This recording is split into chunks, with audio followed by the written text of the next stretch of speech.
So we've just had a talk about sort of nourishing the soul, so I think it's fitting that I now talk about nourishing the body. So in particular, I want to talk to you about a sentence which you might have said yourself at some point, or you've heard someone else say. And the sentence is this: losing weight is easy. Just eat less and exercise more. And you see this in the media a lot, so it'll come up as a sort of sarcastic headline from the University of Obvious every once in a while. And it seems like a rational premise. So if calories in is less than calories out, you lose weight, right? No. It's how it would work if we were talking about, say, lab rats. And it's, a totally legitimate thing from a physiological standpoint.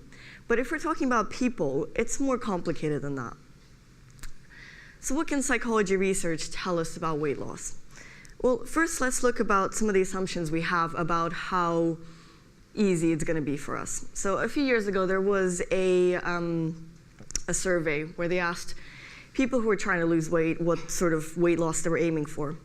And the average for that was around 25 kilos, or 55 pounds. So the actual average weight loss that people report after 12 months of just eating less is around 6 kilos. Okay, so people who eat less and exercise more, around 8.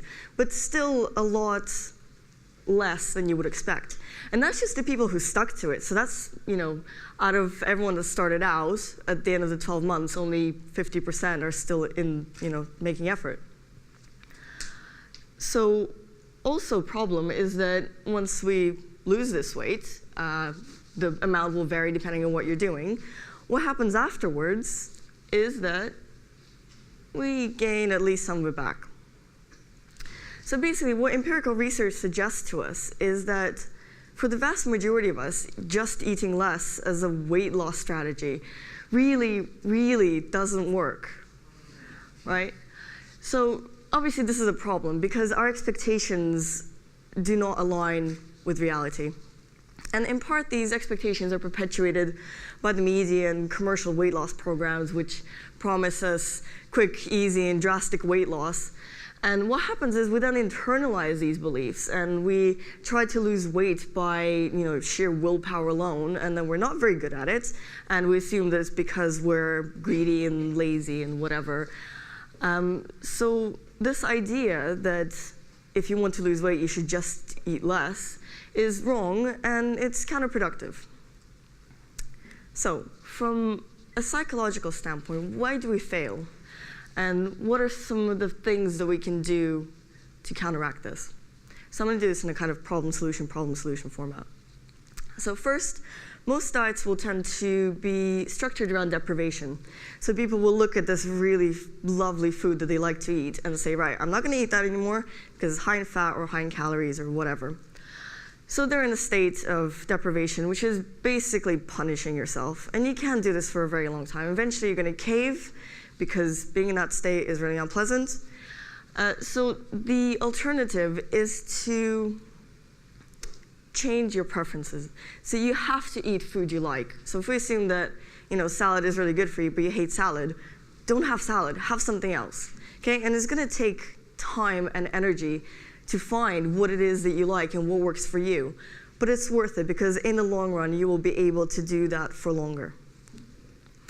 Now, the second thing is self-control. And I touched upon this briefly, but we have this idea that if only we had enough willpower, weight loss would be really easy. Now, what psychology tells us is that we have a finite amount of self-control. Okay, if you think of it like a muscle, when you use it, you get tired. And that's what happens with self-control. We exert self-control, we become fatigued. In psychology, this is called ego depletion. And then we're less able to use self-control again. So if you think about going to the gym, right, when you really hate going to the gym, what happens is that you're going to be tired from the physical activity, but you're also going to be mentally exhausted because you're forcing yourself to do this thing that you really hate. So the alternative to that is to change your habits. So find something that includes an amount of physical exercise or physical activity, but that you like for its own sake as opposed to for the purpose of weight loss. That, if you think of it as sort of picking up a new hobby, so you're changing the things that you do on a regular basis, but it incorporates something that is beneficial to your weight loss goal. Third comes from the research of thought suppression. And this has the very technical term, the white bear effect. And the way it works is like this. Don't think of a white bear. What are you thinking about? White bear. So it works the same way with, say, pizza. So if you're telling yourself, don't think about pizza, all you're going to be thinking about is pizza. And this happens because when we try to suppress thoughts, we have to, on a preconscious level, scan for the thought that we're trying to get rid of. And that means we have to be aware of what it actually is. So then it starts popping up in our consciousness, and we have to constantly suppress it, and we do this over and over again, and it's really tiring to do. So say you're trying to lose weight, and you're sitting at home on a Thursday night, and you think, wow, I really want pizza right now. So you think, right, try and distract yourself or do something else.